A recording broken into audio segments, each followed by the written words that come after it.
Au sommaire de cette édition, ce sont les projets de loi de règlement gestion 2012 et 2013 qui étaient soumis à l'examen des députés ce mercredi. Suite aux réponses et explications du ministre des Finances, ils ont pu cerner les raisons des différentes dépenses enregistrées. Le programme d'urgence de développement communautaire PUDC rentre demain dans une nouvelle phase, celle de son lancement officiel. Une initiative personnelle du chef de l'État pour prendre en compte de façon spécifique les besoins de chaque milieu pour une meilleure lutte contre la précarité au Togo. Et puis les candidats au BEPC 2016 sont situés sur l'heure à venir depuis ce matin. 63 444 ont été admis sur les 106 564 candidats inscrits, soit un taux de réussite de près de 60%. C'était les principales articulations de cette édition. À toutes et à tous, bonsoir. Le président de l'Assemblée nationale, Dama Dramani, s'est entretenu ce matin avec son homologue de la Guinée-Bissau, Cipriano Kassama. Une visite de courtoisie qui a permis aux deux personnalités d'échanger sur la situation de leur Parlement, le développement des relations de coopération qui lient leurs deux pays et de revisiter quelques protocoles d'accord signés entre le Togo et la Guinée-Bissau. Nous écoutons Cipriano Kassama, au sorti de l'audience, au micro de Luc Assi. Entretenu la situation de nos deux parlements au niveau du développement de notre coopération. Vous savez, j'étais invité pour la session de l'ouverture de la session. Avec lui, on a signé un accord, un protocole d'accord. Nous avons parlé de ça. Et j'ai invité le président Dama Dramani de faire une visite bientôt en Guinée-Bissau pour qu'on puisse continuer à analyser les aspects de la coopération entre nos deux parlements. Et à l'hémicycle ce mercredi pour la 15e séance plénière, la représentation nationale a planché sur deux projets de loi. Il s'agit du projet de loi de règlement gestion 2012 et celui de 2013. Il était question pour les députés d'examiner les différents comptes de l'État durant ces 2 années et d'entendre le ministre des Finances sur les raisons qui motivent les différentes modifications intervenues dans les dépenses en vue de procéder à la régularisation du budget. Luc Assi, Félix Semdacha. Les députés se sont acquittés aujourd'hui de l'une de leurs missions régaliennes, celle du contrôle de l'action du gouvernement à travers l'examen des projets de loi de règlement gestion 2012 et 2013. Si les deux projets de loi de règlement soumis ce jour ont reçu le soutien du groupe parlementaire UNIR, ce n'est pas le cas du groupe ANC. L'exercice qui nous est soumis ce jour a le mérite d'indiquer aux parlementaires le montant définitif des dépenses et des recettes et le résultat budgétaire qui en découle. Il participe également à l'exécution de la mission de contrôle de l'action du gouvernement par les députés. Nous voudrions saluer cet effort du gouvernement par le vote favorable que les députés du groupe parlementaire UNIR vont effectuer et confirmer l'engagement des députés du groupe de la majorité parlementaire à accompagner l'action du gouvernement. Le vote cette année, avec l'ouverture de la session budgétaire en octobre de cette année, puisque nous devons attendre pour cette étude-là la loi de règlement exercice 2015. Nous estimons que le vote des lois de règlement exercice 2012 et 2013 n'ont aucune incidence sur le travail que nous faisons. Donc voilà pourquoi le groupe parlementaire ANC ne compte même pas participer au vote de cette loi.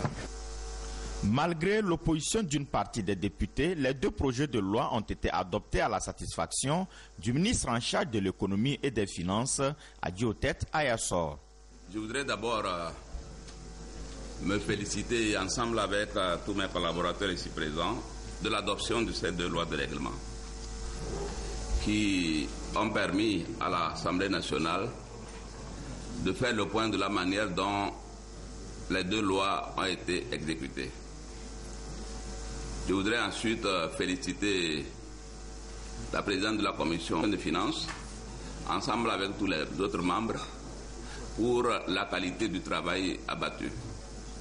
Je voudrais enfin féliciter Madame la Présidente, Messieurs, Mesdames les députés, pour avoir finalement adopté ces 2 lois de règlement.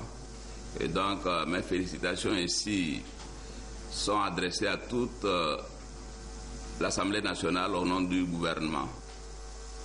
La loi de règlement fixe de manière définitive l'ensemble des opérations d'une année considérée. Elle est une loi de finances qui contrôle l'exécution du budget de l'État.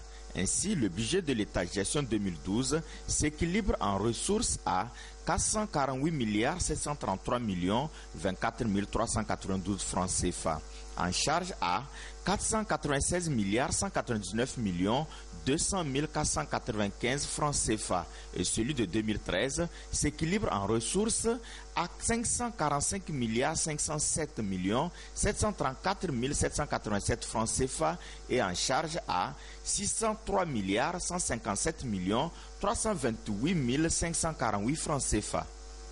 Nous l'avons constaté lors des débats, la loi de finances gestion 2012 a été exécutée à une période où les réformes réalisées ont permis à notre pays d'avoir des conditions économiques marquées par un taux de croissance en progression par rapport à l'année précédente et le choix clairement affiché d'une meilleure orientation des dépenses publiques. Quant à la loi de finances gestion 2013, nous retiendrons qu'elle a été exécutée avec un objectif clair: maintenir le cap de la consolidation des facteurs de croissance économique par une mobilisation soutenue des ressources couplées avec une orientation optimale des dépenses publiques. La représentation nationale exhorte le gouvernement à prendre en compte les recommandations faites par la Commission en vue d'une exécution plus efficiente des lois de finances que l'Assemblée nationale vote afin de lui permettre de faire face à ses obligations envers les populations togolaises. Le vote des 2 projets de loi de règlement du budget de l'État, gestion 2012 et 2013, permettant au gouvernement de se conformer à l'article 36 de la loi organique numéro 2008-19 du 29 décembre 2008 relative aux lois de finances. Je vous le disais en titre, après la phase de collecte des données auprès des populations lors du lancement officiel du PUDC, Programme d'urgence de développement communautaire, a sonné, et ce sera demain. Une initiative personnelle du chef de l'État fort Eswatini Nyasimbe pour permettre de prendre en compte les besoins spécifiques de chaque milieu, et ceci pour la réalisation d'infrastructures devant contribuer à l'amélioration des conditions de vie des populations. Aimé Abalé. Le processus aura été laborieux, minutieux et surtout participatif. L'élaboration et la mise en œuvre du programme d'urgence de développement communautaire ont d'abord été précédées d'une phase préparatoire qui a consisté à la collecte des besoins vitaux des populations en vue d'y trouver une réponse appropriée, conformément à la volonté du chef de l'État d'honorer ses promesses de campagne qui consistent à faire de son quinquennat actuel un mandat social. Et donc, il s'agit d'une approche nationale visant une intervention globale qui cible prioritairement les zones rurales et semi-urbaines pauvres, mal loties et faiblement desservies. Zone nord, Kara, Savane. Zone centrale, Centrale, Plateau Est, puis zone maritime, Maritime, Plateau Ouest. Ont été mis à contribution les comités villageois de développement, les groupements coopératifs, les services déconcentrés des ministères et les collectivités territoriales.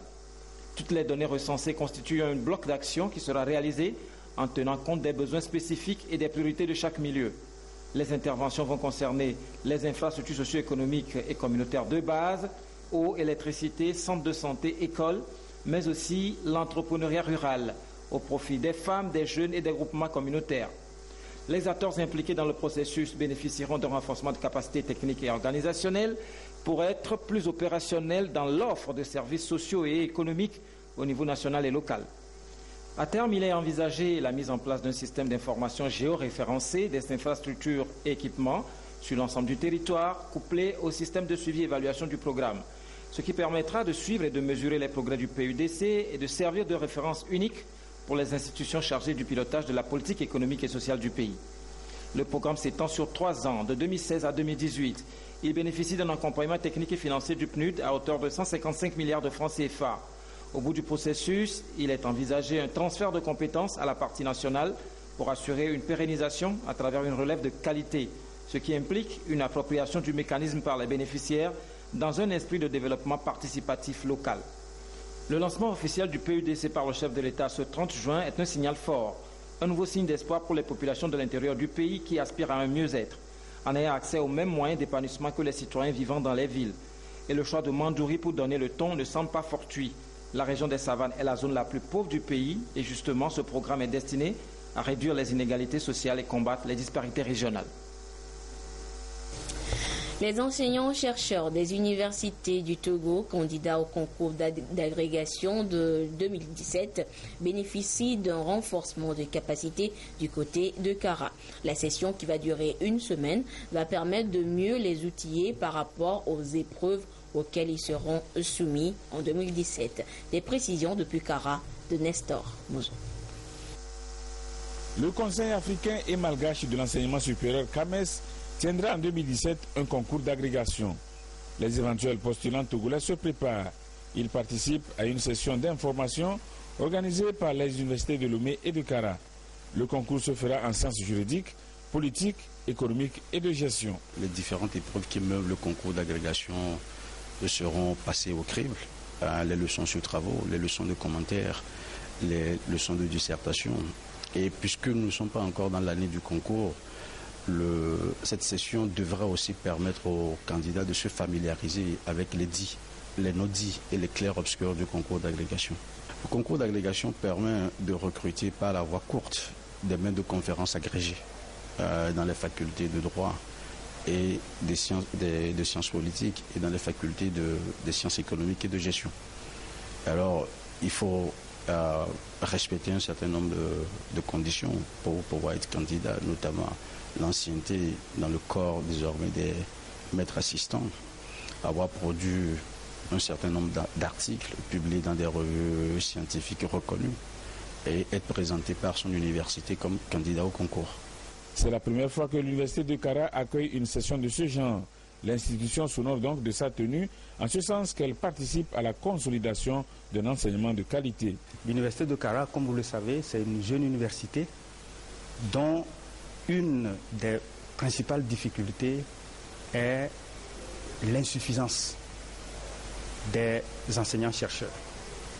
Et cette insuffisance, elle est encore plus marquée lorsqu'il s'agit des enseignants de rang magistral, c'est-à-dire les maîtres de conférences, les maîtres de conférences agrégés et les professeurs titulaires. Donc d'accueillir ce concours qui va préparer certains de nos collègues à ce concours revêt une importance capitale pour nous et l'université mettra tous les moyens accessibles à la disposition pour que cette semaine soit une semaine de réussite et par la suite pour accompagner aussi les candidats de l'université de Kara à ce prochain concours d'agrégation. Au total, 23 enseignants-chercheurs du Togo, dont 18 à l'université de Lomé et 5 à l'université de Kara, ont déclaré leur candidature au concours d'agrégation de 2017.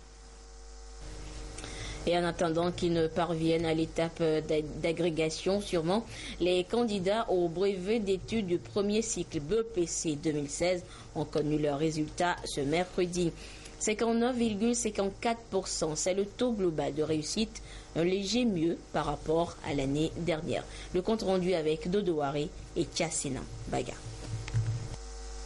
Des cris de joie, des accolades, des scènes qui décrivent l'atmosphère bon enfant qui a régné au cours de la proclamation des résultats du brevet d'études du premier cycle BEPC. Pour les uns, l'année scolaire est couronnée de succès. Je ne m'attendais pas à ça, mais quand j'ai attendu mon nom en même temps, vraiment, je suis très contente. Ça n'a pas été facile. Je suis très heureuse. Ça fait très longtemps que j'attends ce moment. Je n'arrive pas à le croire. Au nom de Dieu. Parce que j'ai attendu, on a dit que nous n'avons pas beaucoup travaillé. Mais je suis très heureuse. Pour les autres, l'ambiance est toute autre. La désolation se lit sur les visages. Épreuves de physique et maths, plus et SIAM sont difficiles pour moi. Pourquoi ça n'a pas marché? Au total, 106 564 candidats ont composé sur toute l'étendue du territoire national. 63 444 ont réussi, soit un taux global de 59,54%. Un pourcentage peu satisfaisant selon le proviseur et le chef-centre du lycée Tocoin 2. Le résultat du VPC, en fait, c'est plus ou moins passable. Nous faisons de notre mieux pour que les élèves soient à la hauteur. Le résultat est là. Si nous avons un résultat de près de 60%, je crois que c'est un résultat, comme je l'ai dit, plus ou moins acceptable. Nous avons présenté dans le centre lycée Tocoin 2 926 candidats. 385 sont admis. Donc on a un pourcentage de 43,54%. D'une manière générale, je pense que ça n'a pas marché pour notre centre. Parce que nous souhaiterions avoir au moins plus de 50%. La réussite au bout de l'effort. Un grand pas vient d'être franchi pour ceux qui ont réussi à cet examen. Les portes du lycée leur sont grandement ouvertes. La grande question est de savoir comment vont-ils mettre à profit les moments de vacances qui s'offrent à eux. La question reste posée. Magistrats, notaires et praticiens du droit du ressort de la Cour d'appel de Kara sont en session de formation. Ils s'adaptent aux innovations introduites dans l'acte uniforme de l'OHADA portant sur l'organisation des procédures collectives d'appurement du passif. Des précisions avec Nestor Mozo. En septembre 2015, l'acte uniforme de l'Organisation pour l'harmonisation en Afrique du droit des affaires OHADA a été révisé. Les innovations concernent les procédures collectives d'appurement des passifs des entreprises. L'objectif est de résoudre les difficultés constatées dans l'application de l'ancienne norme. Pour faciliter leur compréhension sur le sujet, les magistrats, les notaires et les autres praticiens du droit de la Cour d'appel de Kara ont été conviés à cette formation. Pour le Togo, nous devons, en tant que Commission nationale OHADA, d'outiller les praticiens sur cette révision apportée à l'acte uniforme en question. C'est l'objet de notre atelier. Comment traiter les entreprises en difficulté sur le plan juridique et sur le plan judiciaire. Comment sauver ces entreprises qui peuvent être viables, qui sont viables encore, parce que quand une entreprise est en difficulté, elle peut être viable comme elle peut ne plus être viable. Dans ces conditions, il faut la dissoudre. Et donc les règles, les nouvelles règles qui procèdent à ces procédures-là, ce sont ces règles-là qui sont portées à la connaissance des praticiens. L'acte révisé est entré en vigueur il y a déjà 6 mois. Il vaut donc au secours des entreprises en difficulté.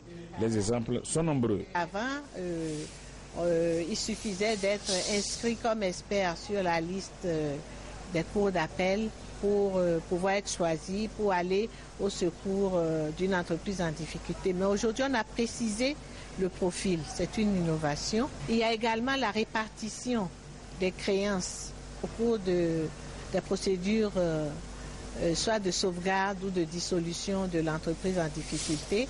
Comment payer équitablement les créanciers. Il a été également mis le point sur le coût excessif des honoraires des syndics. Alors, lorsque les syndics prélèvent leurs honoraires, parfois il ne reste plus rien à partager dans l'entreprise. Donc voilà des points de difficulté sur lesquels l'audit qui a conseillé la révision a proposé des recommandations. Il y a quelques jours, la même formation a été faite à l'égard des acteurs de la Cour d'appel de Lomé.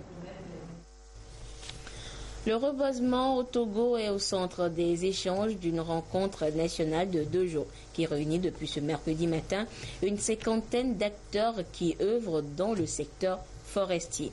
La rencontre vise à recueillir les avis et les propositions de ces acteurs sur le zonage au Togo pour une meilleure restauration des paysages forestiers. Trinité Kelelem et Nathalie Panegué pour le compte-rendu de la rencontre. Dans sa politique forestière, le Togo veut faire passer le taux de sa couverture forestière, qui était de 6,8% en 2010, à 30% à l'horizon 2050.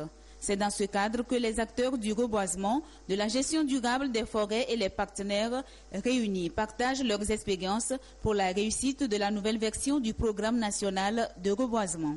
Au Togo, la terre appartient aux particuliers, à des individus.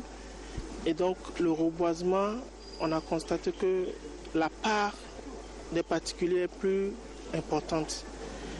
Comment avoir un programme qui définit les actions prioritaires du gouvernement, qui définit les moyens à mobiliser pour avoir un cadre performant qui permette au gouvernement d'avoir un bon partenariat public-privé pour que la vision du gouvernement qui veut que d'ici 2050, le Togo ait une couverture de 30% puisse se réaliser.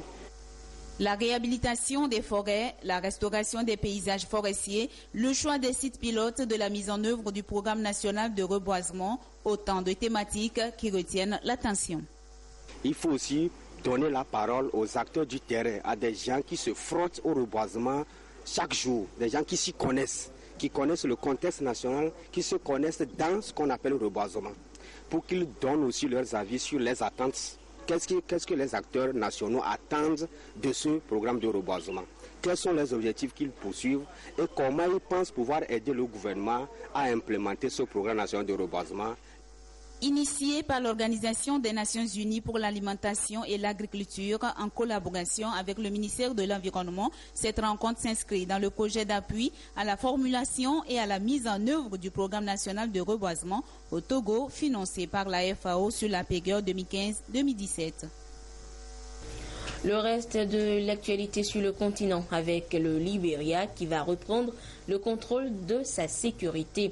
Dans 2 jours, la mission des Nations Unies quittera le pays après 13 ans de service. La MINUL avait été installée pour sécuriser le pays secoué par une longue guerre civile. La police se prépare à assurer la sécurité au Libéria. Dans 2 jours, ils prendront la relève des casques bleus présents depuis 2003. Un passage de témoin décisif pour la stabilité de ce petit pays d'Afrique de l'Ouest. La nation est prête à assumer cette grande responsabilité. Bien entendu, en matière de sécurité, il y aura toujours des améliorations à apporter, ainsi que des défis à relever et des lacunes à combler. Mais selon notre politique intérieure, nous allons continuer à œuvrer pour renforcer la logistique et la formation. 15 000 casques bleus ont été déployés au Libéria après 2 guerres civiles qui ont fait des dizaines de milliers de morts. La mission de l'ONU avait pour objectif de désarmer les combattants et rétablir la paix, puis ensuite de former une nouvelle police nationale et une armée. De nombreux policiers sont satisfaits de leur formation, mais le manque d'équipement est flagrant. La police nationale du Libéria a besoin de voitures, de moyens de communication et d'uniformes. Nous avons besoin aussi de formation et surtout de logistique. 311 millions d'euros étaient chaque année consacrés à la mission de maintien de la paix de l'ONU. Le Libéria projette d'allouer seulement le quart de cette somme pour financer la sécurité nationale pour cette première année. La corruption chronique qui ronge le pays laisse craindre des failles pour la tenue d'un budget transparent. Nous avons de véritables problèmes et des défis. Premièrement, nous devons dépolitiser les acteurs de la sécurité si nous voulons aller de l'avant et être en mesure d'atteindre les objectifs pour la réforme du secteur. Nous devons être certains de disposer d'un bureau des plaintes indépendant et d'une commission chargée de veiller aux nominations de l'exécutif. Ebola ces derniers mois, terrorisme en Afrique de l'Ouest, les défis sont énormes pour un pays qui assumera désormais seul sa sécurité. Aux États-Unis, Hillary Clinton est rattrapée par son passé. Les membres républicains du Congrès ont rendu public un rapport sur l'attaque sanglante de Benghazi en Libye. C'était il y a 3 ans et demi. L'ancienne chef de la diplomatie américaine et candidate à la présidence est directement mise en cause. Revoici l'affaire Benghazi, ou plutôt le rapport de la commission d'enquête dominée par les Républicains en pleine campagne présidentielle aux États-Unis. Une conviction pour ses auteurs, Washington avait accès à de l'information en temps réel, mais a été trop lent à mesurer la montée du danger pesant sur ses diplomates en Libye. C'était en septembre 2012. L'ambassadeur Chris Stevens avait trouvé la mort dans une attaque de sa résidence avec 3 autres Américains. Et l'échec, selon le dit rapport, est celui de la secrétaire d'État d'État de l'époque, Hillary Clinton, aujourd'hui candidate démocrate à la Maison-Blanche. L'affaire la poursuit. Elle a été longuement auditionnée à plusieurs reprises et a dû se justifier tant bien que mal. Aujourd'hui, Hillary Clinton dénonce une enquête partisane.